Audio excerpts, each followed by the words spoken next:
Hello, welcome to Jason Cavness Experience. I'm your host, Jason Cavness. Our guest today is John Staenberg. John, you ready to be great today? Ready to be great. John is a father, venture capitalist for over 30 years, a wine guy, and mostly trying to somehow leave this world a better place than when he came on board. He's a foodie. He loves venture capital. He loves search funds, technology, real estate entrepreneurs. And he still does his best to find inspiration every day, and he's grateful for all his blessings. John, thanks for being here today. Thanks for having me. So first, John, let's talk about something I think is near and dear to your heart, the Nebraska Cornhuskers. Oh, yeah. I'll be going back to God's country in 2 weeks for the annual Berkshire Hathaway meeting and see Uncle Warren and Uncle Charlie. And I love Omaha and I love Nebraska. So do you think they finally got their hiring coach right with this Matt Rule? Because they all have some misses as far as coaches have gone last few years. It has been a very challenging and difficult few years. You know, my first 40 years of life, all I knew was winning. And I would go to almost every game. I would bleed red. I would be despondent if they lost. Yeah, it's a big deal to me. In fact, when I was 14, I was the ball boy for the basketball team. And I would drive down from Omaha to Lincoln twice a week just to do that. So it's kind of a big deal. Yeah, I think y'all's fan base definitely got spoiled. I remember they had Frank Solich. He made this number, hit 85% winning percentage, and y'all pretty much ran him out of town. Exactly. And it's like y'all paid the price for that after that, unfortunately, if you're a Cornhusker fan. We did. The world's changed. Teams have gotten better. The stakes are higher. But we still have the most consecutive sellout streak. Yeah. The fans are great. They travel well. As the song says, there's no place like good old Nebraska. Now, do you have season tickets there? No, but lots of my friends who live there do. So I have to imagine that's like trying to get a Green Bay Packers season ticket. Yeah. I'm just lucky that I know folks that have them and have had them in their family forever. And I actually planned my calendar at the beginning of the year for the fall to make sure I pick one weekend to get down there for a game. So you think Matt Rule is going to be a good hire for y'all? What's your take on that? We're undefeated right now. Yeah, right. So he's saying all the right things. Yeah. He's doing all the right things. His background's great. He should be a great recruiter. People are excited. I mean, it really. I know. Isn't he the one to convince Frank Solich to come back and do the honor day? Right.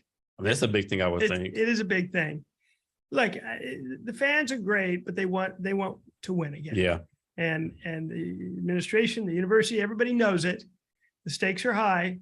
But I'm confident. I really am. I'm excited in a way I haven't for a while. But the whole landscape of college football has changed so much. I'm not sure I love the direction of it, but I love my Huskers. Yes. I know one thing. I'm sure it made a lot of Cornhusker fans' heart glow with love when Matt Rule says he's going to bring back the fullback to the offense. Exactly. The old days, the glory days, 3 yards in a pile of it's great. I think we've got to change things up, right? The excitement for Scott Frost was to bring in this high-powered offense that never materialized. Yeah. Let's go back to our roots. You got to bring the talent in the mass offense, right? Exactly. And be honest, you got to really be a great recruiter to bring someone from Southern LA to Nebraska, right? That's right. Yeah, it's a great experience to go in that stadium, but at the end of the day, the winner is still in Nebraska. Yeah. So you gotta overcome that a little bit. Yeah, definitely. As far as the direction of college sports, I mean, I know a lot of people have negative things about NIL sale. My thing is like this: I just think if they were to pay those students $1,000 a month, none of this would have happened, right? Right. Just give these students, spending money to buy little knickers, instead of being like a black and white person. Oh, you got a dinner, a burrito for $5, you're a spender, right? It made no sense, right? And now unfortunately, it starts doing craziness the other way. That's right. That quarterback from, I think, California, was supposed to get $2 million a year from Florida. He turned it down to get higher offers. You just wonder where the slope is slippery. Yeah. And you wonder where it's going to go, right? Yeah. And it kind of takes away a little bit of the innocence, if you will, of the game. It's who likes pro sports now? Yeah. I mean, it was so much better. I'm sorry to say, I don't want to be one of those guys who, everything's worse. I don't believe that. But there is a little bit of something lost Yeah, in the pure amateur athletics of college football. I agree. I agree. So you were born in Omaha. You go back to visit once a year, or? Yeah, well, I go back at least once, and usually more than once. I try and get back for the Buffett Woodstock event, Okay. and I try and go back and see. I have family there still, and I try and go back for a football game. And I really, it's funny. I really do feel like when I'm back there, I'm home. I have the same way. Like I retired from the Army up here, and like my wife pretty much made me stay. But I'm from Texas. Texas is always home. Right. Like it's nice here. Don't get me wrong. Place what I'm trying to do, like tech startups, is the better, one of the better places to be, but I'll never be home. So I definitely know what you're saying. Yeah, exactly. And I have so many fond memories. I had a great childhood growing up. You know, we didn't lock our doors. We didn't lock our cars. Your door was open. Any neighbor could come and have dinner. You know, you just played in the hood, and you know, you got home in time for dinner, and it was pretty simple and innocent there too. So I thought that was great. And that whole thing, I have a almost 15-year-old daughter, and the world's so changed. I think it'd be so hard, I think, to be a teenager today. It's so confusing. So much is being thrown at them. Yeah. You have access to everything, which it can be good, but then a lot of times it's bad. That's right. And so, you know, you just hope you're instilling the right values, and you make sure that you're there for them, and you hope the mistakes they make, because everyone makes mistakes, aren't too bad. So I know one of your important roles too is being a dad. Can you talk about how you as a dad, like impart your values to your kids without being like overbearing, or like, you know, do as I say, you know? It's a learning process, man. I mean, I have to say, I probably was a little overbearing in the earlier years, because that was my MO. It was my mode. And I just came to the conclusion, I mean, the universe kind of hit me on the head and said, you know, it's going to be fine. You know, that child, your daughter, is going to do really great, and it's going to be fine. So I try and remind her of what's important. And mostly my single biggest thing I try and do is be an example. If I want her to be kind, I need to be kind. If I want them to be generous, I need to be generous. If I want them to be a hard worker, I need to be a hard worker. It's that way, really. Yeah. And you only have the one child? I only have one. One child? Oh man. So she's spoiled? She doesn't think so. Of course she doesn't. Of course she doesn't. I think she probably is. Yeah. Like people always like think it's a negative thing. Like, you know, it's my child. Like, of course I'm gonna spoil your child, right? This is only one, right? Like, what I'm gonna do? Like, oh no, you can't have this. If I can give it to you, that's thinking never made any sense to me. Exactly. And you know, I try and teach her about budgets, and teach her about money, and teach her about material things. But as you said, I'm a softie. Yeah. Right. I mean, if she really wants something or needs something, she's gonna get it probably. And her birthday's coming up, and her budget wasn't terrible, but it was more than I ever had as a kid. I can tell you that. Oh yeah, I definitely know that. That's one thing that's funny too. Like as parents, like we're always like, you know, I don't want as rough for me as my kids are growing up, but like what you went through as a kid, like made you the person you are today, right? Right. So we're not want your kid to go the same thing. So it's like, and then you give your kids all this stuff, and we're complaining, oh, kids these days are soft. Why do you think they're soft, right? Right, exactly. So it's interesting age, you know, she's going to be 15 here in a little bit. And I think things are going to change a little bit. I think the lessons imparted, the ways we impart them is going to change. You know, being a parent is such a dynamic, it's different than anything else There's I've ever done. There's no trainer's manual, no directions. Exactly. And most days I'm not sure I feel like I've done a very good job. Every once in a while, I feel like I'm surprised and there's a little bit of a win in there. But, you know, it's been said many times, but it's so true. They teach us more than we teach them. And it's the greatest gift I've ever been given for sure, but it's hard. Here's one for you. Like you always see like parents saying like, my parents did this and this wrong, you know, I'll never get over it. And then they do the exact same thing with their kids, right?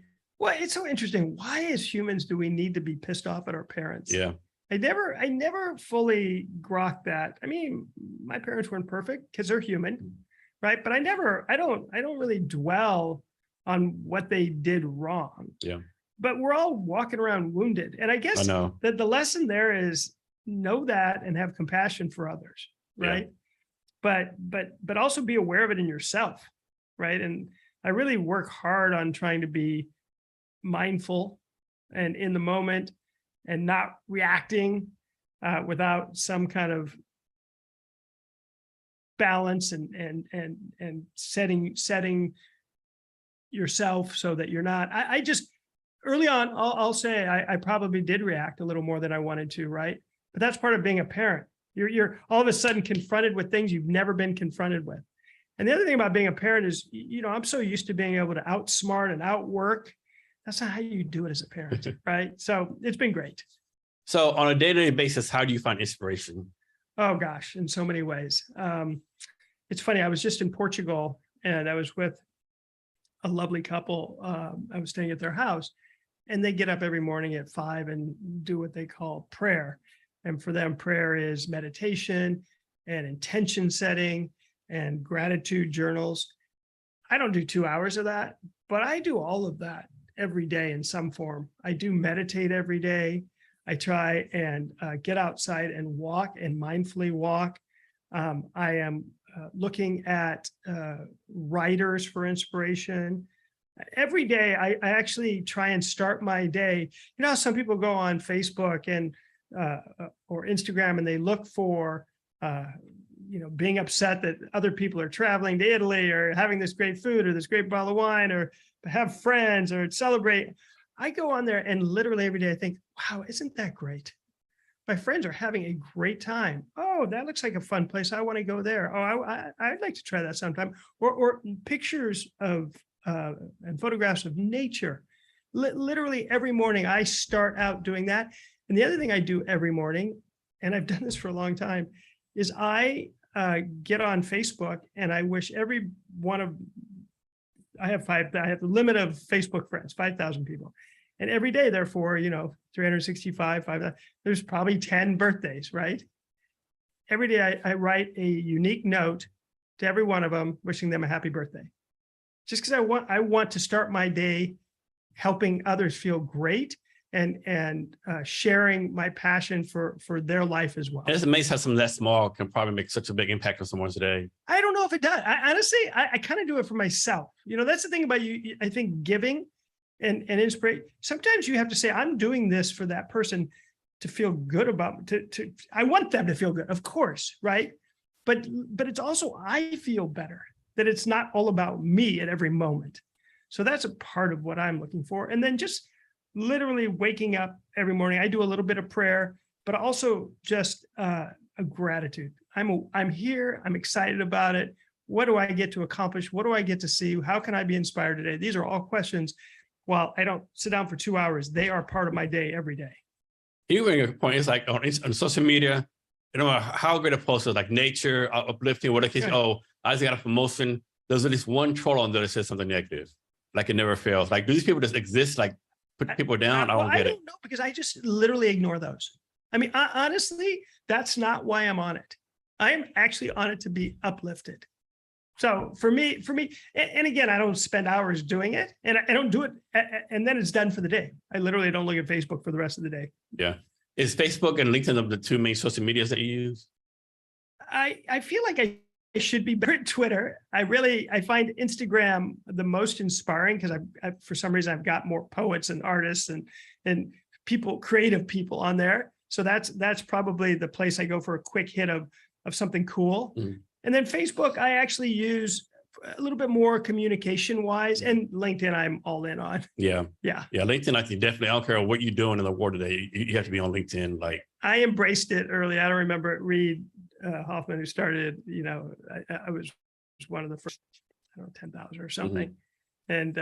and I really like it. And it's going to be really interesting to see with AI coming how all of this stuff evolves, so that when we walk into a room, we have so much more information on someone. It's not just a static thing. It becomes a live database for us. So I think it's really, I'm all in on LinkedIn, and I'm out, right now we'll talk about it, but I'm out raising a fund. Mm-hmm. And LinkedIn is reminding me of people in my past and in places where I've been and we've been together. And so reaching out to some people I hadn't for a while is a great resource for me. So talking about LinkedIn, I think a lot of people love hate relationship with LinkedIn, right? They love it for certain things, hate it for certain things, like from your point of view, what does LinkedIn do good? From my point of view? Yeah. So I think, first of all, way too many people are lying on LinkedIn, right? So it's crazy. And it feels like it's gotten worse, but I love to be able to see, I probably every single day, people write me and say, you know, this person, would you help me get to them? Or would you introduce me to them? And one of my superpowers, I think, is my networking and connecting skills. And also, if it's someone I truly know, because, you know, sometimes people connect you on LinkedIn, I want to help people out. If I can see that there's going to be something really good coming out of it, I'm happy to do it. So I think they do a great job of that. I don't think there's a better platform for that. I also like going into meetings, having looked at it, just as you do, right? To say, oh, you worked here. Oh, you know this person. It is a natural way to get up to speed so that you can build some connection, rapport, have some conversation topics, no matter what the meeting is. So I think it does a terrific job of that. In a way, again, I don't know what else does it better. Yeah, I don't know how I know some people, like, they refuse to be on LinkedIn for the reason. I don't know how anyone finds a job or gets anything done in the business world without being linked. It's almost like, you know, it's like, okay, Jason Kevin's on LinkedIn. At least I know he exists and he's not a scam artist, right? Of course. Yeah, and I think they're going to actually up their game on that piece. They need to, because recently, like at least once a week, I get a LinkedIn request from some younger Asian female. Looks like she's 24. Oh my gosh. But she's a VP of engineering at a multi-billion company out of Singapore. And it says she's a high school graduate, right? Yeah. So obviously a scam, right? But right. Yeah. Right. I haven't had so many young, attractive women want to connect to me in a long time. It used to be the African uncle died and you were going to inherit. And then it was, you know, how could we improve our body parts? Yeah. Now it's this trend. Yeah. Who knows what the next trend will be? Right. It's be crazy. So tell us about these founder dinners that you do. Sure. Did 3 dinners last week, actually in San Francisco. I've been doing them for almost 2 decades.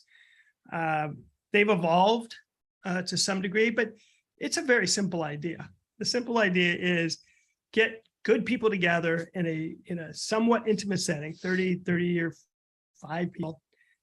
We're not selling anything. All we're doing is saying, hey, we think you're a good person. You're a good person. You probably have some interesting ideas to share. And maybe it's on the founder's journey. Maybe it's on a babysitter for your newborn, whatever it is, just getting good people together. We get so in our ruts in this world, right? That sometimes just getting out, changing it up, meeting new people, that can create a source of inspiration and hopefully friendships. I mean, I've actually had a lot of marriages come out of it. And I've had founders connect with other founders to start things.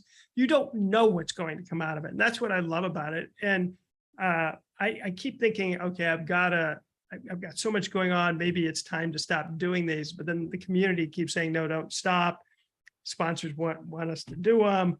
So I've done them all over the country. I've done them in Texas. I've done them in New York. I've done them in LA. Currently, we have Salt Lake coming up. We have Seattle coming up. We have San Francisco coming up.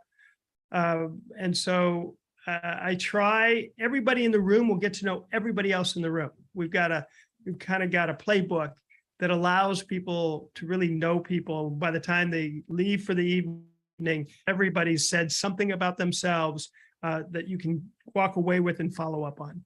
Here's one for you, like you have your dinner, right?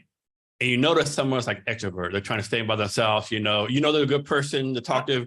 Like, how do you get that person? I'm an introvert myself. How do you get that person, like, be more extroverted? Oh gosh, it's first of all, truly the energy in the room makes it tough for an introvert to be introverted. Secondly, everybody at dinner has to talk to the neighbor and find out about them and present that person. Okay. And then I will personally go over and talk to that person. I was a high school journalist, And I think that comes from me finding everyone to be interesting, that everyone has a story, that everyone can offer me some kind of learning or perspective that I didn't have. So it's super easy. And, you know, most people like talking about themselves a little bit, like when people show interest in them. So it's the building up to the comfort level. So, you know, with an introvert, I don't mind. I'm not going to throw them in and go, get in there, but, you know, go talk to them. And I do it with people that also I think are compassionate, kind, interested, engaged people who will go. Literally, I mostly don't have to do that because most people who come to our dinners will go over and say hello. It is very interesting. I was at I put on a search fund happy hour last week. And there was one such gentleman. And when we started the night, he was kind of off by himself, and I went and talked to him. By the end of the evening, I couldn't get him to leave. So it is something I try and do at these dinners, make sure everybody's engaged with each other. So for the dinners, like, how do you pick the cities, like locations? Sure. Like, I guess you don't do a dinner in every city every month, right? So how does that all work out? No. Yeah. So really, San Francisco tends to be the focus. San Francisco culture is all about networking. So it is so easy to fill up the dinners, to get people engaged on it. I was actually looking today. We've had over 1,500 different investors come to our dinners in the last 5 years.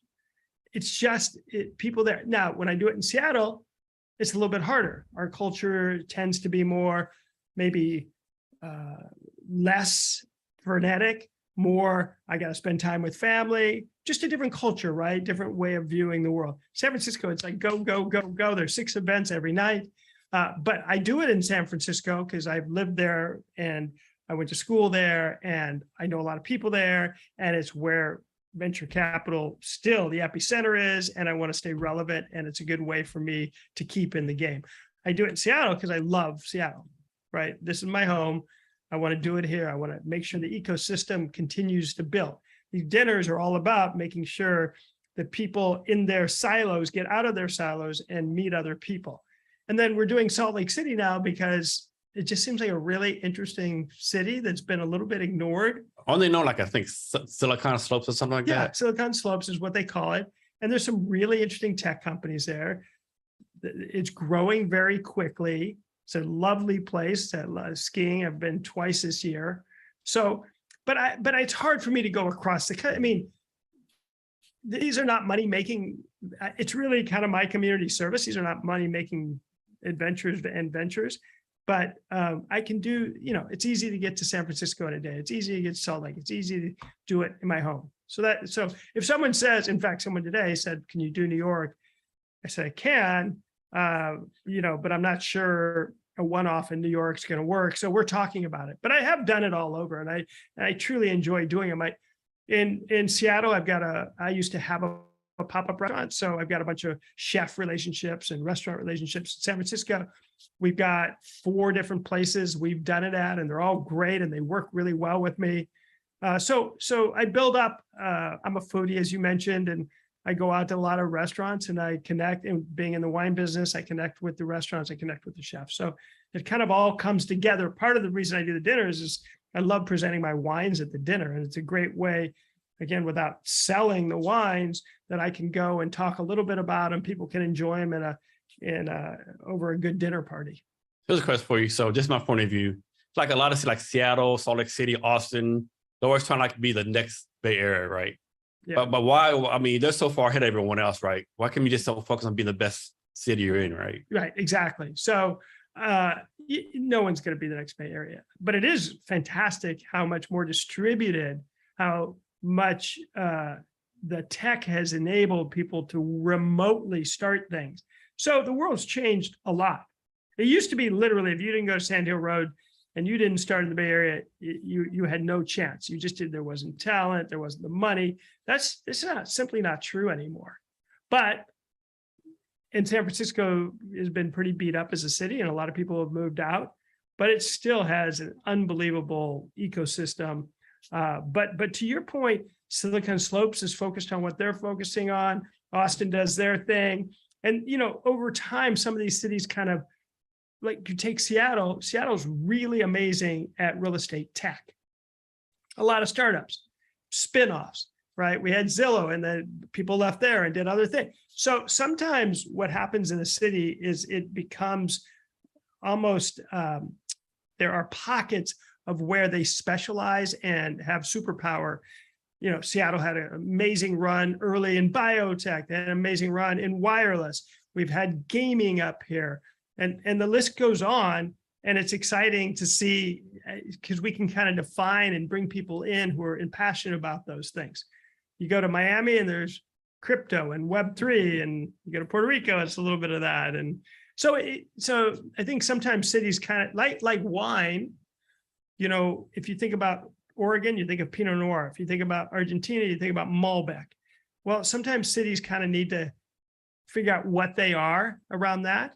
But it is also true today is so different than it was 10 years ago, and certainly different than it was 35 years ago when I started doing this.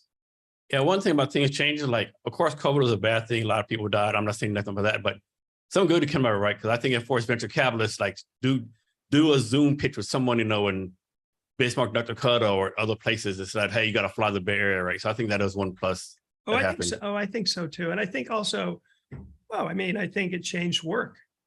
You see remote teams, you see not everybody, if you said to someone, you have to come to Seattle or you can't join this company, well, that immediately eliminated a potentially great employee.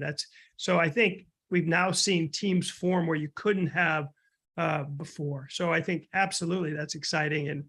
And I think it's going to continue to evolve. I don't think we've figured it out. I don't know what back to work means and what remote teams mean. And I think we're still figuring all that out, and the tool set's going to get better. So, back to your original question, the Bay Area is the Bay Area, but I think it's going to diffuse. I think it's for the next decade or more, it's still that place, but it's really exciting to see. As I said, I just got back from Portugal. Portugal has 8 unicorns, a country of 10 million people.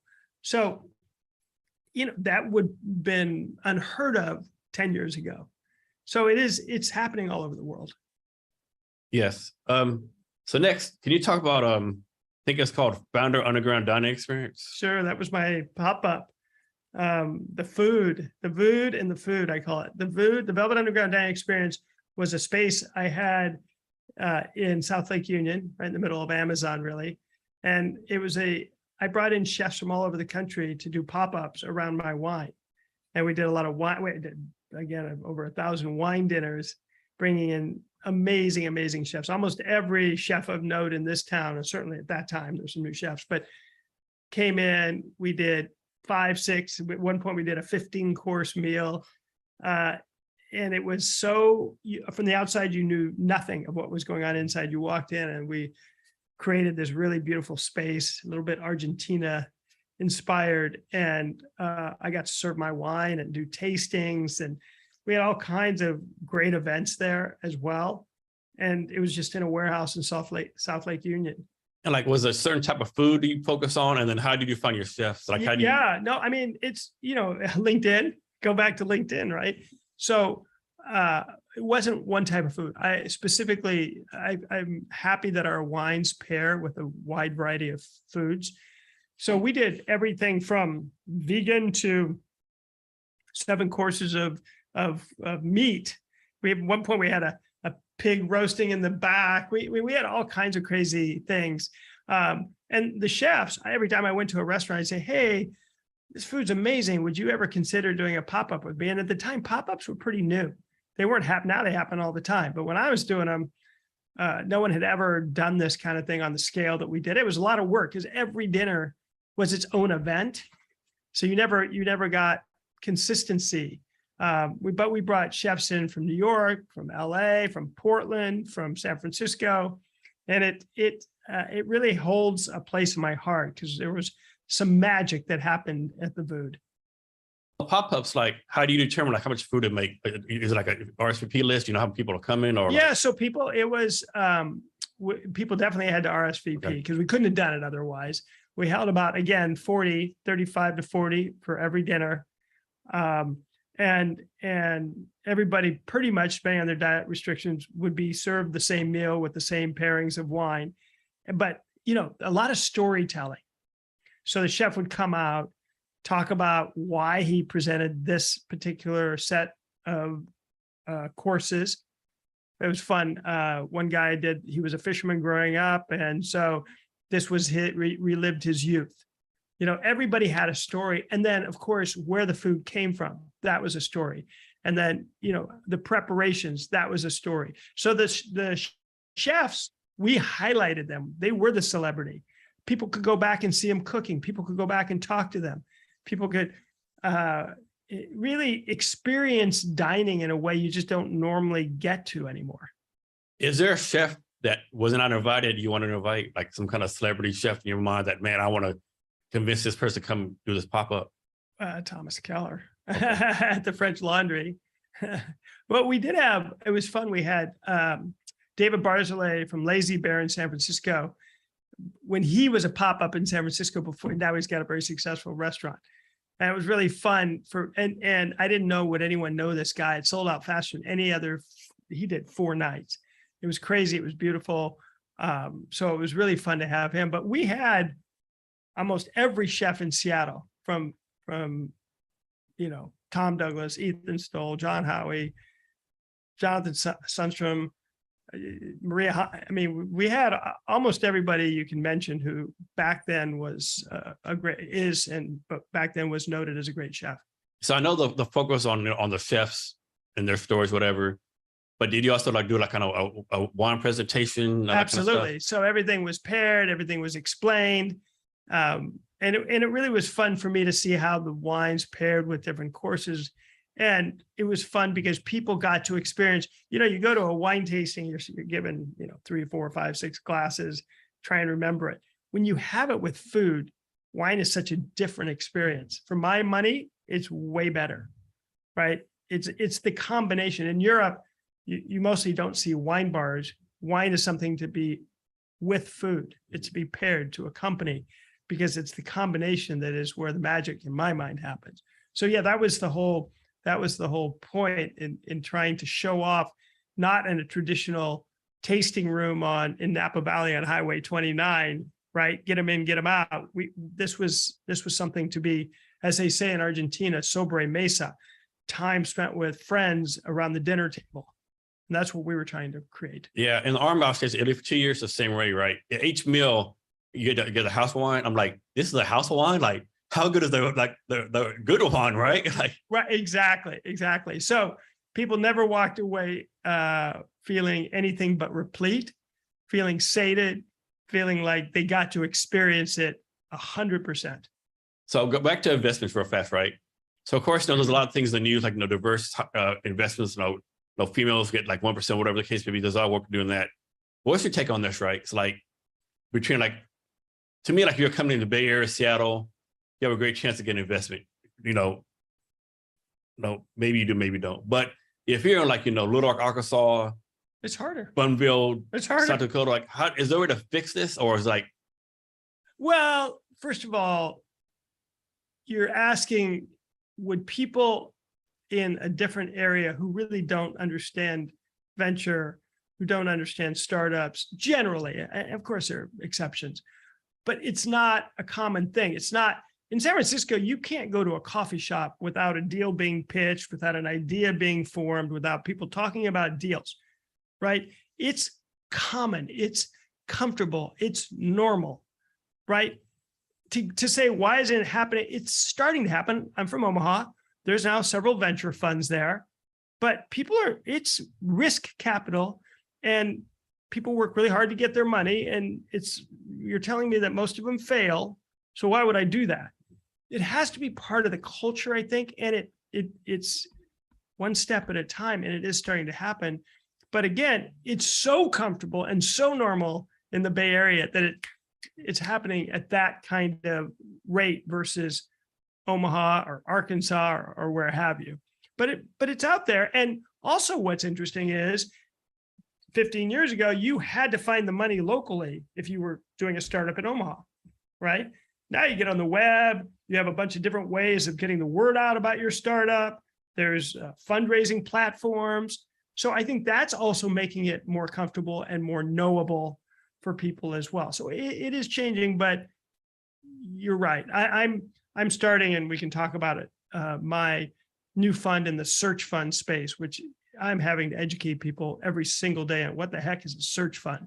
So if you have to educate people, that means you put a second big step before they can even consider investing in it, right? So when I started doing venture capital 30 some years ago, people say, what's venture capital? And that's laughable now. When I tell that story, people are like, really? People didn't know what venture capital was? Of course not. It was a few people, right, on Sand Hill Road. Well, now I'm doing it again. I guess I'm a glutton for punishment, but I'm doing it again with search funds. But to your question, the world's getting savvier about all these things. And so there are more opportunities, and there are more startups, and there is more money that's willing to invest in these ideas. So funny story off the subject. I had a good friend in the Bay Area, right? He put on a thing Facebook one time. If one more startup wrote in the Bay Area introduces itself and say, I'm so-and-so, I'm building the next multi-billion company, I'd like to take you on a date, I'm gonna, right? I thought it was so funny, right? Right. And it's incredible how quickly trends happen and people follow on and copy. But that's innovation too in its own way. And that's what's exciting, is it's never, but let's step back. This stuff is fun because it's never boring and it's constantly changing. And that suits my personality. So I love being in the middle of that. So let's talk about your search fund. What is that? What is that thing? Yeah. So search funds, it's not my favorite name because it sounds like a venture capital fund, but it's not. What it is, it was invented 40 some years ago at Stanford Business School and Harvard Business School. And a student graduating with their MBA, instead of taking a traditional job at, say, JP Morgan or McKinsey Consulting or Google or Amazon, instead of taking a job, they say, I'm going to raise a little pool of money called a search fund to search for a small company to buy and run. So a company that's profitable, $2 to $5 million in EBITDA, and they want to go out and acquire that company and run it as a CEO. So it's very entrepreneurial, but the person takes a lot of risk by doing that. The opportunity cost of joining a larger company, a more established company, where they're going to make up a number, $500,000 a year. They're going to pay themselves minimum wage, essentially, with the hope they can even find a company. Many don't find a company. And then they have to run it and make it successful before they get their big payoff. Okay. But it's where you truly are an entrepreneur. Now, why does this exist, or why is this exciting? The simple answer is, in the last 40 years, if you look at the returns of different asset classes, so if you look at the return in, say, over 40 years of the stock market, depending on who's measuring and how they're measuring, it's somewhere around 7-8% annual return. Okay. If you look in that same period, 20 or 40 years, and you look at, say, private equity, and that could be venture, that could be leveraged buyouts, there's different forms of, the returns, average annual returns is somewhere between 11 to 14%. A little bit higher, more risk, higher return, right? Search funds over that same 40 years has averaged 35% a year returns. There is nothing that I'm aware of, maybe your listeners will send in a note here, that has outperformed. In fact, it's not just a great number. It's, in my mind, so much better than any other asset class for so many reasons. But it's been its own small arcane world that was very hard to access as an investor. And what I'm trying to do, very simply, is to make it available to other investors. What are some reasons you think it's done so well versus other assets? Yeah, so it's taken me a little bit to understand it. I mean, at the highest level, it's quite easy to understand. At the highest level, you put a really smart person in an old mom and pop company that probably hasn't changed its ways in a long time. They're profitable, but they may still be using fax machines. And you can imagine the type of company, but it's profitable. And remember, the seller is maybe 60, 65, 70 years old. The kids don't want to take over the family business. He's put his heart and soul into this, so he wants an exit, right? But because it's a $2 to $4 or $5 million profitable company, the multiple that you pay to acquire this company is on average 4 times. Okay. So that compares with a company that once you get up to say 10, 15, $20 million in profits and EBITDA, then it becomes a multiple of 7 to 10x. So the arbitrage of buying this company relatively cheaply, growing it, and then selling it at a higher multiple naturally leads to a lot of value creation and a really great return. But that by itself does not explain why the 35%. The reason for the 30, but does that make, let me stop there. Does that make sense so far what I've said? Yes. But, and by the way, these are not sexy businesses. These are dental clinics and street cleaning and Window landscaping washers, and window washers and airplane parts and Heartland. You know, this is what makes America great businesses, right? But there's more to the story, and it's layered. The way I like to describe it is to say, look, they're given the playbook in business school. You go to Stanford, you've got a class teaching you exactly what you need to do to find, acquire, and run the company. So you get the playbook, okay? Then the people teaching the playbook or the class actually mentor, coach, and invest in the searcher. So they're picking some of their best students. The students self-select because they're willing to give up the opportunity cost of going to work. So you know they're really all in on this thing. And they've got some of the best, you know, YPO or Vistage like support helping them all the way through this thing. In addition, when they acquire, the seller stays on and mentors again. And also their payoff, the seller's payoff, is directly tied to continuing results. Okay. So, and then, and it feels like, and then I get to say 5 more times because there are so many pieces to why this is successful that I don't know another asset class where that's the case. And go through those. But what I want to say to you is, for me, it's exciting beyond exciting, and something I feel like I've found the thing I really want to do for the next couple of decades, because the searchers, the students, are incredible people. They're gritty, they're tough. They usually came from entrepreneurs. Their values, I mean, we check for it, but their values are strong and they want to learn. Venture used to be like this, but venture feels to me, if I'm being a little bit cynical, and this is not true for everyone, but there's more than a few times where I felt like someone basically was implying, give me the check and then go away. That an old guy like me, what could I possibly know? Right? That is not the case in search. And people in the search world have been in it for decades and decades because they love it. And people collaborate. And people are really interested in giving back. I know lots of searchers who had a successful acquisition and exit, and they've come back to help the next generation do it.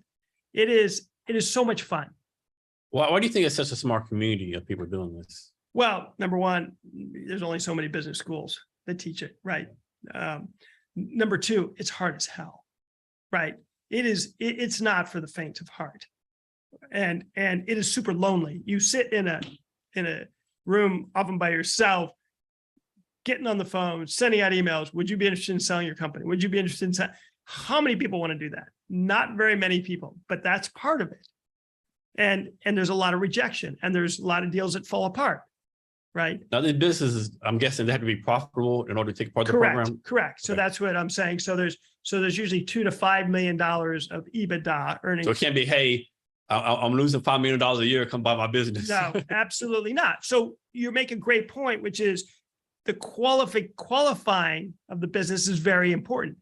And what happens is the searcher has 8 to 10 investors around the table who, if the searcher said, oh, I want to buy this company, and everyone looks at him and says, we're not buying that. It doesn't happen because the people who invest in the searcher are the same people that the searcher goes to on the acquisition. So if I put a check for $25,000 to help you search for 2 years, you're going to come back to me if you find something and say, could you put in $500,000 for the acquisition? That's just an example. But so there's a real check and balance on making sure the acquisition makes sense. And the people who are investing in search have done hundreds and hundreds of these deals. So there's incredible pattern recognition that's happening. Does that make sense? It does. And so this is going to be your life's work. Oh yeah. From now until whatever. Yeah. I'm so excited about it. In the last year, I've been to 4 search fund conferences at Wharton, MIT, Stanford, and Harvard. And the energy in those rooms is absolutely amazing. And by the way, get back to your point, women can do this. Underrepresented people can do this. No one's holding anybody back from doing this if they are up for the journey and they think they can run something. So let's talk about Stanford real fast. So like the Stanford stereotype is, graduate from there, someone can give you $10 million for your business, all these advantages. Is that really true, or is that a myth? That's an interesting way of putting it. I think that, first of all, no, I don't think that's true. What I do think is true is that Stanford in general fosters a entrepreneurial mindset if you want it. They were one of the first schools I knew of that you could go in and design your own major. That act of designing your own major, if you did it, is entrepreneurial when you think about it. It's creative, right? Stanford is in the heart of Silicon Valley. Guess what? Lots of speakers come on campus. There's lots of examples. The newspapers are talking about startups. It's in the air. It's in the water. So, I know people, it's fun to go there because it's like a camp for entrepreneurs, if you want that. That's not the whole school, but it certainly is available in a way that I don't think is true at most schools, just because it has such a rich history of it, and because of where it's located, and because the people who have been successful come back and want to help others do that as well. So to the extent that you do want to do that, there's a ton of resources, a ton of opportunity to go and find those people who would give you money to start your company. Is there any school out there that can withstand for those kind of things from your point of view? That kind of doing the same thing? Of course, they're not Silicon Valley, but like has the same entrepreneurial spirit. Well, I think honestly, most schools it takes search funds because that's a very entrepreneurial activity. So I think start at Stanford and Harvard. Today, 19 of the top 20 business schools have search. They teach search. Okay. I think most schools are responding to what students want and the world we're in. It's no longer the case. Kids are going to have 6, 7, 10 jobs, right? They have to learn how to hustle. They learn how to be creative. They learn how to be flexible, right? All of that's part of being an entrepreneur. So Stanford cares about this. It's part of the ethos there. But, lots of companies get started out of Berkeley. A lot of companies get started out of UCLA. I'm sure a lot of companies get started out of Harvard. I mean, I'm sure it's much broader than I know. I can't really speak to it because I'm focused on the Bay Area and I'm focused in Seattle and I'm focused on Stanford. UW has some of it. UW's got a great computer science program. So the talent up here is great. I'm not sure, it's hard to compete with the Bay Area for probably the entrepreneurial management talent. But there's a lot of great companies getting started in Seattle. If you're a college nowadays, this is kind of off the subject, you're college nowadays, how do you think they're going to convince kids to actually go to college, right? You can go University of YouTube, all the free courses, do you really need to pay a college like $100,000 going debt, like, how do you think that's going to play This is out? the whole Scott Galloway conversation, who believes that you should just get into Stanford and Harvard, not go and just put on your LinkedIn that you got in. and honestly, I'm not sure you need to go. If my daughter said to me, Dad, I don't think I want to go to college. Here's what I want to do. I want to go start this, or I want to go experience this. There's nothing that says the 4-year college is the only path, right? And how much learning goes on there. There are so many opportunities to learn in so many different ways today, and that's just going to get accelerated with AI. No, I don't believe that for a minute. And it's interesting. At least half, maybe more, of what I got out of Stanford was the friendships and the socialization, and learning just what it's like to grow up a little bit. So there's lots of ways to get that. And so, no, I'm not a believer that that is the only path. And I think it's hard for me to imagine that the economics of universities even make sense going forward, maybe for a few. But I don't know how you have this physical structure all over the country supporting it. And why are we teaching the same economics 101 class in 1,000 different, right? That makes no sense to me, right? Yeah. So it has to change. In my mind, it has to change. And there's a huge opportunity to teach people from the very basics, from reading and math at the early stages, all the way through college. And I'm excited to see that happen. I don't know. Do you think college is going to be able or even willing make these changes? AI's coming, ChatGPT's coming, all this stuff is coming, right?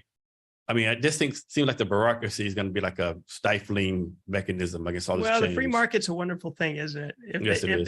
If they don't do it, people will go elsewhere. I think you bring up a rich topic around how fast things are changing, how fast new technologies are coming, and our human ability to grok it, to comprehend it, to react to it, to integrate it. It's going to be hard. It's going to be a hard 10 years. I was listening to a podcast, I can't remember what it was, but this guy was saying that in his lifetime, he went from ping pong to what we're doing right now, right? And it's like matter of 30 years, right? It's amazing. It is so extraordinary. I do not think people understand how wild the next 10 years are going to be with regards to change. It's funny. I am going to explore getting an EU passport in addition to my US passport, not because I don't love this country, not because I don't see myself as an American and want to be here. But for my daughter, I have no idea what the world's going to look like in 30 years, right? And giving options makes sense to me at that level, just because we all know there's good and there's bad that comes out of all of this all the time. And the ability to do larger things on scale, good and bad, is presenting itself in a way that we're not used to. I'm not sure we're ready for. And let's hope, it reminds me, getting back to the very beginning of this discussion, why every day we should be kind to each other. Yeah. Because this stuff is real and it's going to be dramatic and unforeseen. They talk about black swans, the event that occurs once in a lifetime. I don't think that's the definition anymore. Yeah, I know AI is a lot of people scared of it or whatever, or robots, but I was getting gas at a Costco the other day, and this lady was in front of me, she kind of elderly, right? She just having trouble, right? I thought to myself, what if she had AI robot assistant, right? Maybe 4 feet 5 and did the stuff for her, right? It's going to be like the Jetsons, man. Remember? I know. Rosie the robot. I forgot about Rosie. Exactly. And I don't think the general average award system knows what's coming. They have no clue. I have a feeling that's true. And what I love about venture and search funds, I feel like I have a front row seat. I love thinking about this stuff because it is coming. There's no stopping it. The horse is out of the barn. So let's figure out how to do good with it and help people get along better and make the world a kinder place. But we've already seen there are people who don't want that. Yeah. Right. So there's a lot of work to be done. Yeah. So next thing, are you still involved with Wonderground Coffee? Yes. Yeah. I love Jody. Jody Hall is a friend and an entrepreneur, and she was at Starbucks, and she actually has done several startups. And this is in Seattle also? This is in Seattle. Okay. They've got a cafe up in Capitol Hill, and adaptogenic mushrooms, cordyceps and reishi and several other varieties are just really good for you. And the East Asia has known this for a long time. And now you're starting to see functional beverages. Vitamin water was an early precursor, but there's so much more we know now, and we're including in our daily ritual. And coffee is a daily ritual. So she has a one store in Capitol Hill? Yeah, but she sells, she's got a great program she's selling within the corporate offices, within the cafeterias at places like Google and Microsoft and Meta. So the employees can feel on their daily ritual like they're getting additional supplements in their diet. And the coffee is great. Several people had come out with mushroom-based superfoods and drinks, but they just weren't very good. And I think with Jody's background at Starbucks, she's nailed it. The coffee's great. I have it every day. And how long have you lived in Seattle?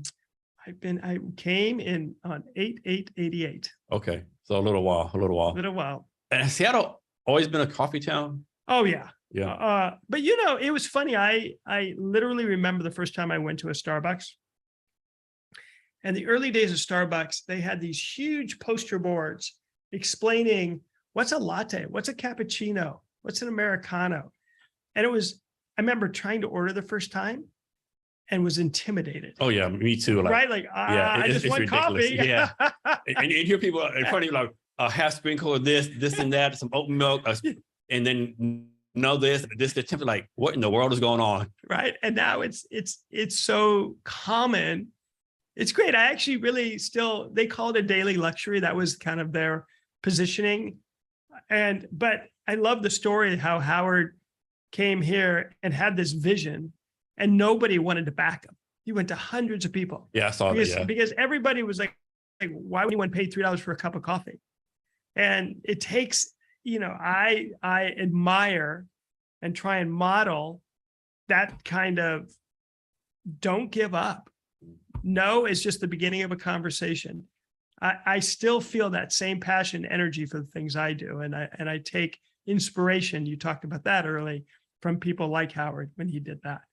Why do you think there's so many like great coffee companies in Seattle? Like there's all these mom and pops, right? Like there's one a couple of blocks from here. Like it's hard to find a bad cup of coffee anywhere in Seattle, right?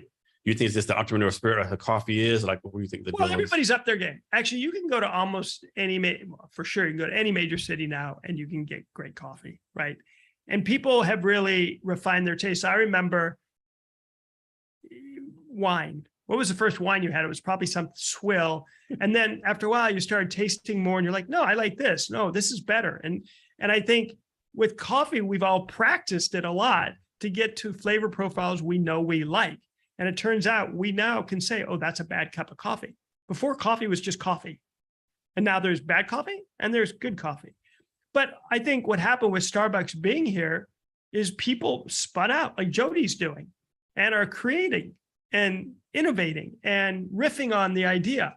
And so it's like beer. I mean, Seattle was one of the first microbrew towns, right? We have so many great beers here, right? Wine. We have great wineries in Washington. So a lot of it, and by the way, it gets back to your conversation about Sand Hill Road and the Bay Area and Silicon Valley.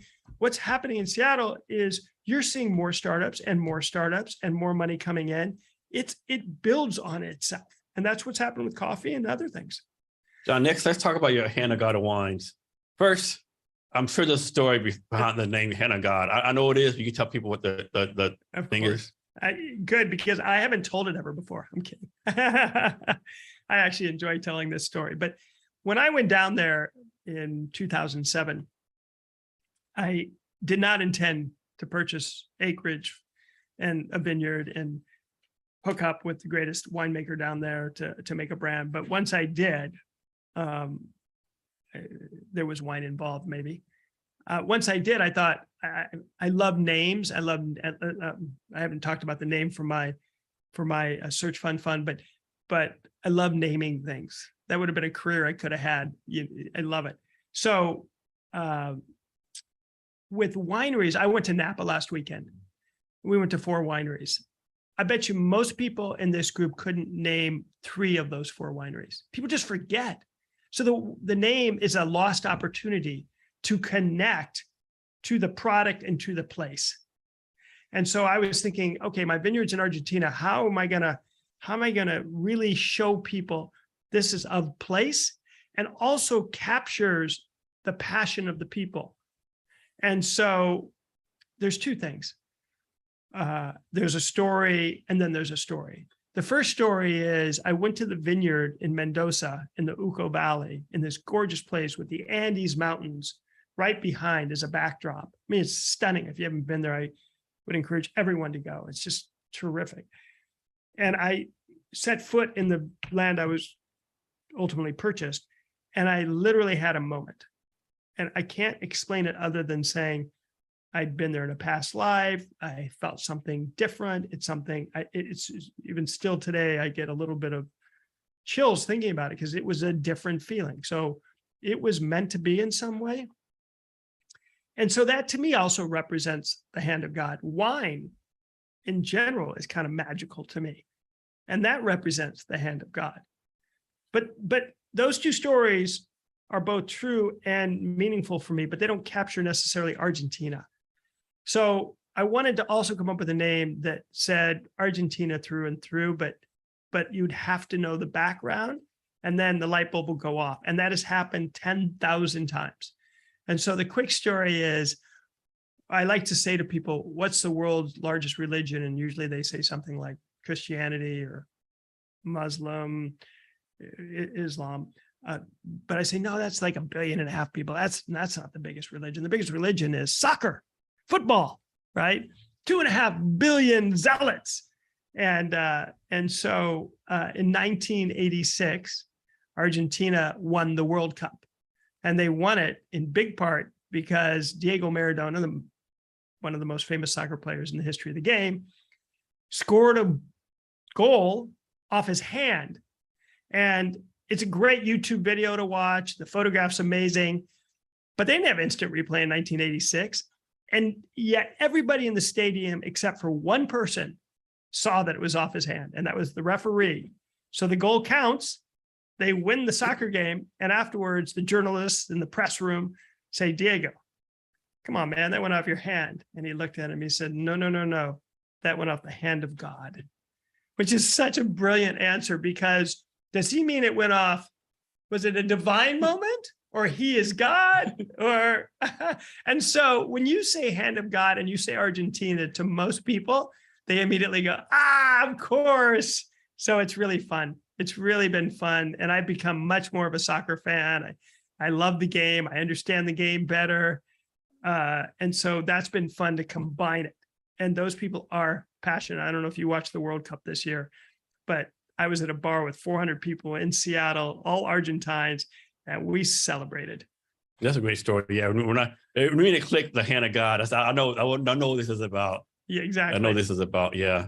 So hopefully it captures the passion, and the wine brings great memories to people. So you told a story about how you went to Argentina for a visit and had no sense of doing what you're doing, but you got into the wine business. And of course, like any business, it's not easy, I'm guessing. Can you talk about some of the challenges, like how do you do wine distribution? How do you decide like what type of wine, like all those kind of things? Yeah, there's a lot there to unpack. I sometimes like to say I have gone from what I believe to be the worst business model, wine, to the best business model, search funds. And wine is really a tough business. And wine, like you plant your seeds, it's going to be like a certain number of years where you know if it's good wine or profitable. Right. Well, look, just break it down into what makes what I did particularly hard. First of all, you have country risk. Argentina is a very difficult place to do business. Everybody knows that. I just needed to have it hit me on the side of my head. Second thing is you're dealing in the wine business with changing tastes. Younger people don't want the same thing as our generation wants. You're also dealing with competition, and not just competition, which has, by the way, doubled, if not more, number of wineries since I started. But think about the competition for vice, I'll call it, pot, microbrews, micro distilleries. That's all competing with that glass of wine, right? So you have a competition aspect that's unlike almost any other industry I know of. In addition, put a finer edge on that competition comment by saying you have a bunch of non-economically motivated competitors, people who want their mansion in Napa who don't care if they ever make wine or make money on their wine, right? So how do you compete in that world? Now, I haven't even mentioned farming risk, regulatory risk. We're in the middle of a situation today where a bunch of our wine is at a warehouse that's going out of business. And I'm not sure what I'm doing. I actually was thinking about canceling this and trying to deal with it. I'll deal with it right after we get done talking. But again, not something I expected to happen today. So there are so many pieces to it that are hard. And then we could talk about distributors who, that's not a great business. And when you have a small boutique winery, it's called hand selling. You have to go tell the story. Well, most distributors, bless them for their work, but they want an easy sell. They want to move boxes of wine. Well, Hand of God is a boutique sale. You got to go tell the story. You got to get people trying it. So that's hard. So mostly I've self-distributed. We've been in, we had 11 distributors. Mostly I sell it now.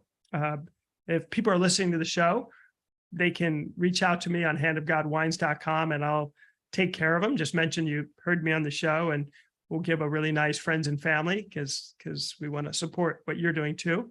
But it's a small business, right? And I've been slugging away at it for a long time and I love it. I love the people in it.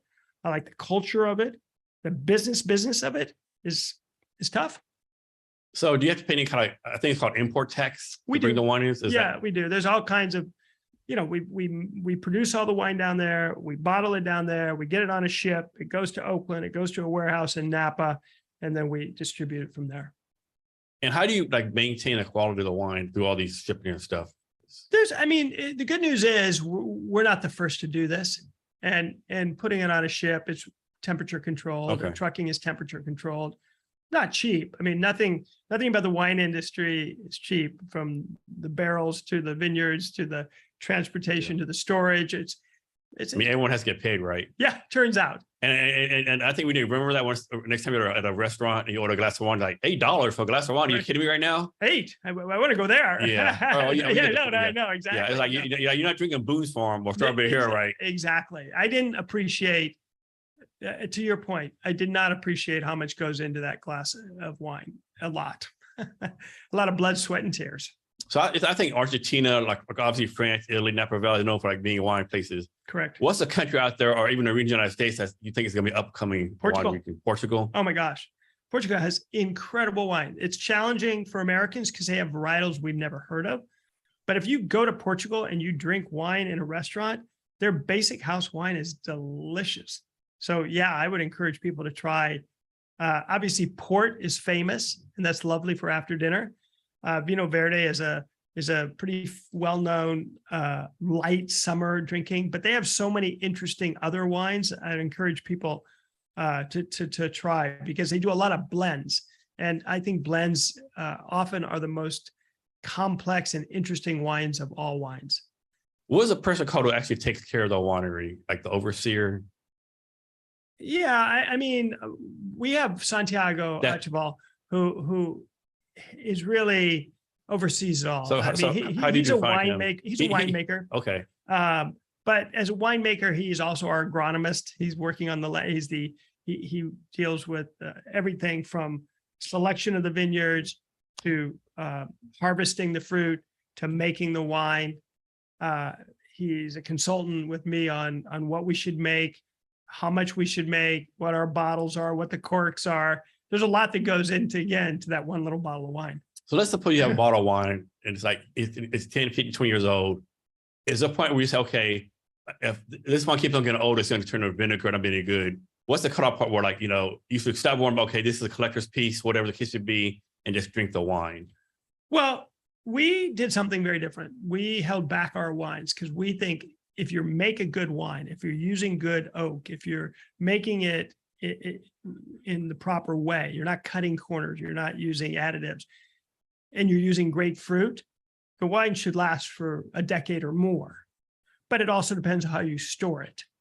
But all of our wines we're selling now are 10 years old. They're tasting great. Like now is a great time to drink our wines. But most people, 98+% of all wines are consumed within 48 hours of buying it, right? Yeah. But there is a very different experience with wines that are well made that have been aged. I encourage people to try it because it's an epiphany, really. And you go, oh, that's what wine is, because it's had a chance to blossom, if you will. I mean, wine is alive. And so in the bottle, it's changing. And it really does take on new characteristics just with age. What do you see the future of Hanagata wines? Yeah, it's a good question. Our name and brand are bigger than our actual production. I still love the industry, but I'm, open to. It's hard for me to get to Argentina. It's hard to actually produce there. And it's just a competitive as hell field. So I'm thinking about what options we have right now. During COVID, we stopped making wine to think about this very question, which is why, right now, if people reach out to me, I'd love to get them some wine to try. Oh, I brought you a bottle. Oh, thank you. Oh, wait, I almost forgot that. So this is one of the most unusual white wines you will ever have. So it's a Viognier Marsanne, and you should drink it. Unlike other first of all, it's aged, which most white wines aren't. It's gonna open up in the glass. A lot of white wines don't do that. It's got color because we left it on skin during the fermentation. It's a really unusual, it's almost like a red wine disguised as a white wine. And don't drink it too cold because you want the aromatics to come out. But please enjoy that. Thank you. Thank you very much. Yeah. So when you do the grape harvest, I guess I'll call like the grape waste, like stuff you don't put in the wine. What happens to that? Well, there's buyers. There's bulk producers. Okay. That will we hand pick our fruit. We only use 10% of what we pick. We're only using the best grapes. So, but there's people who will put it into bulk. And can you tell? I guess you can tell based on the weather of the year how good or how bad the crop's going to be. That's right. I mean, certain years just have had perfect growing conditions, and certain years, take the fires in California. I mean, there's a little bit of issue with that, as you can imagine. Some years there's hail. Some years the frost happens too late. So yeah, different years, different outcomes. But again, that's why it's fun. People think, oh, I know this. Hand of God 2012, well, 13 or 11 or 10, they're all going to be different because those growing conditions were different. And plus, if you drink the wine, we're too going to change it up too, right? That's exactly right. So next, back to investment piece. So of course, I search you everywhere. Angel List, but it doesn't like Angel List is like it was back in the day, right? Am I wrong? Like seeing back the Angel List, everyone's on it, getting invested, whatever. Now it's like I would say it's doubt off, but like it's different. Look, I think AngelList was very innovative and brought a lot of energy to angel investing and to people who wanted to start syndicates. So it's still an amazing platform and a leader, but I think we're in a little bit of a naturally, with the economy doing what it's doing, a little bit of a pause. People are digesting. These were a pretty wild 2.5 years with interest rates being low, lots of investment happening, lots of company formation. I don't think AngelList is going away. I think it's just people are digesting what has happened. And now we'll take the latest hot thing, AI, lots of companies are being formed, lots of money's being invested in that. So there's actually it's not like it was for sure. And I did several syndicates on there. And as I said, I'm more focused on search funds right now. But I still look at it. I still see a lot of deals, and I still think it's a really important part of the whole ecosystem. And John, you also own this new thing called NFX Signal, right? NFX Signal. I don't know about that one. Sorry. You're on there too. Okay, I'll send you. Yeah, I found you on there. It's like another investment platform. Oh, it's another investment platform. Yeah, sometimes. So to be clear, I sometimes go on things just to see what they're about. Okay. But I don't actively participate. I actively participate on Angel List. Okay. But there's so many now. I try and spend a little bit of time almost every day looking at something new, so I have a sense of what kind of things are coming down the pike. Okay. All right. So like so other best like you, they're on platforms that are on there. Like, what's the best way like somebody reach out to you, right? Angel List, and they can just I'm on LinkedIn, or I'm happy to john@handofgodwines.com or john@staenberg.com. I'm happy to respond. I answer all my own emails, and happy if people want to get wine, or they want to have an idea they want to run by me, or what about search funds? I'm really interested in talking about that. If you can feel free to share. So I read somewhere that when you talk to founders, they need to blow you away with their sales ability. Can you talk about the importance of founders and sales? Yeah, I mean, look, different founders have different skill sets. One of the things with search funds is the founder has to really be broad, because you're searching. So that requires one set of skills. You're selling because you want someone to sell you a company. So you have to sell yourself. Then you have to have management skills, right? So those are three big skill sets, and there's more. But what I think there's almost an unwritten cultural norm around salespeople being bad or sales being bad. I don't agree with that. I think you're always selling, and I think it is such an important skill. If you're an entrepreneur, you have to sell to raise money. You have to sell to hire great people. You have to sell your products. Selling is inherent in everything we do. And if someone is uncomfortable with that they better find someone who isn't, who will supplement what they're doing, because at the end of the day, you still have to do that. In a noisy and noisier world, that is extremely important. So John, for your own investment portfolio, are you you have like your own VC firm, you're an angel investor? Yeah, so I have been doing some angel investing, and I have been a general partner in 3 different venture funds and a venture partner in several venture funds. Right now, I am raising this search fund, and so I'll be the general partner of that, and that's really what I'm most focused on right now. And that's a good point. Like, I think a lot of startup founders are like, oh, I need to raise money, right? Then I realized that you have to raise money too, right? Right. And I'm guessing it's probably harder for you because like a startup founder like myself, we have all these VCs out there. You have to, like, I guess, like mega rich people, right? Yeah. Family offices. It's, again, I think I start off by saying I have to explain what search funds are. So most people haven't carved out a little allocation for search funds. So I have to do that. And I'm not raising a huge fund by fund standards. So many funds are hundreds and hundreds of millions, if not more. We're raising tens of millions because the asset class isn't that big.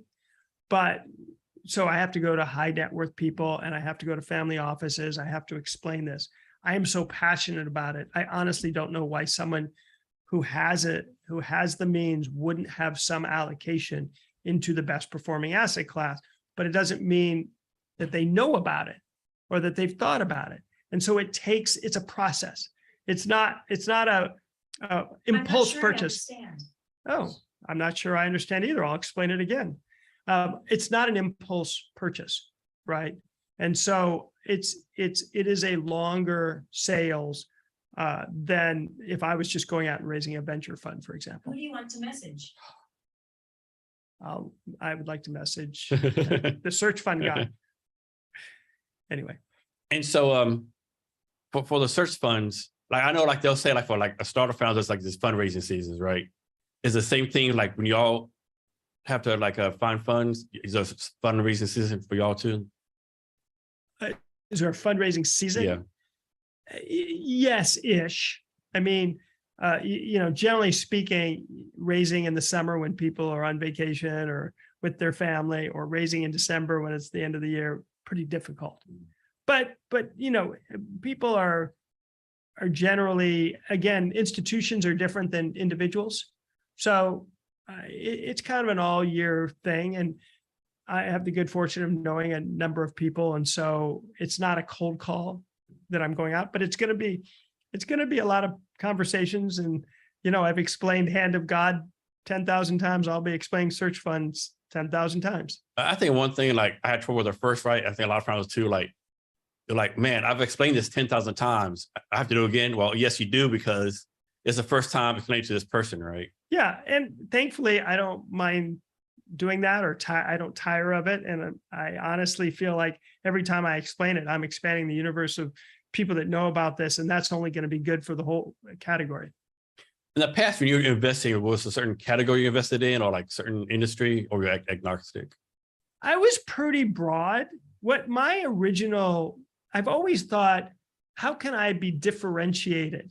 Search funds are me being differentiated, right? No one's ever done what I'm doing there in terms of a fund of funds. But when I started out in venture capital, my positioning was, how do I bridge Seattle and San Francisco? I had worked at Microsoft. So Microsoft was more relevant at that time to startups. And so I could go, and people wanted to know, what was Microsoft doing in that category? Or how could we sell to Microsoft or partner with Microsoft? So my whole position was, how could I add value? Whatever I do this, I think about what is my differentiator and how do I add value? And if I can answer those two things, then I think I have the beginnings of something that could be of value and could be interesting to people who are asking themselves, well, why you? Really, that's what it comes down to. Why you? And what's happened with ventures, there are so many funds that look the same now. And I think to myself, how is everybody looking the same going to do anything different? And so that's why I specifically think about those two things when I go out to raise a new fund, or when I'm going out and asking people if they want to invest. When you're investing, and of course, I'm sure founders are coming to you, pitch deck, all that kind of stuff. Right. Like, what made a founder or founding team stand out to you?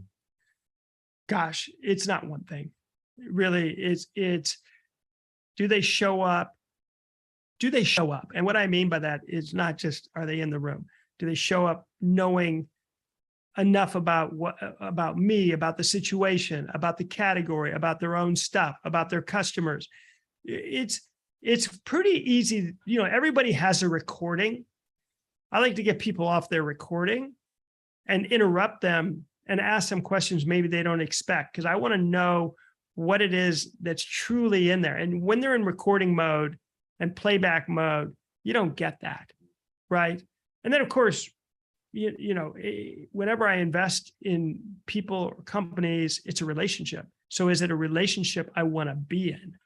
I ask myself that, right? And then what about their values and their integrity and their commitment to success, but also to